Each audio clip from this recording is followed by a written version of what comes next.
The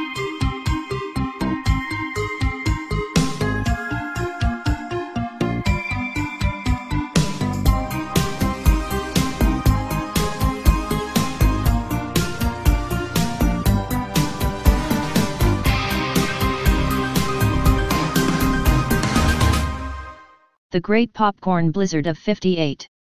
In the late 1950s, Lynchburg businessman Stuart Pittman, father of E.C. Glass High School varsity basketball sensation Dwayne "Pitter Patter" Pittman, was asked to take on the job of producing the popcorn to be sold at all home basketball games.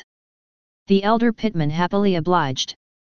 After 2 years of supplying popcorn at the games, Stu seized upon the favorable reception of his secret ingredient popcorn, and quickly expanded his operation to include all local movie theaters. His kitchen table business soon grew into a thriving enterprise with over 40 employees, running 24 hours a day, supplying his popcorn up and down the East Coast to movie theaters, sporting events, concert halls, department stores, state fairs, and circuses. Anywhere and everywhere popcorn was sold. Pittman's success was sadly short-lived, however.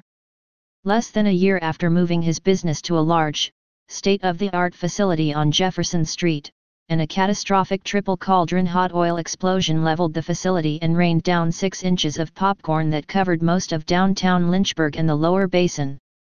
Even worse, the sticky mess attracted thousands of swooping crows, most of which were choked, poisoned, or mutilated in the feeding frenzy.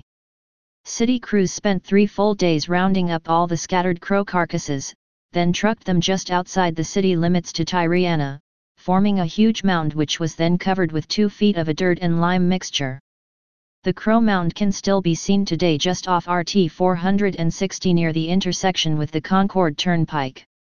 The remains of Stu Pittman were never recovered from the site of the explosion.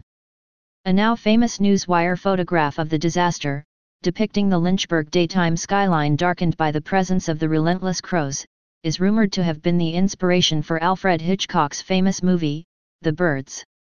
Some say you can still smell burnt popcorn. Stay paranoid, my friends.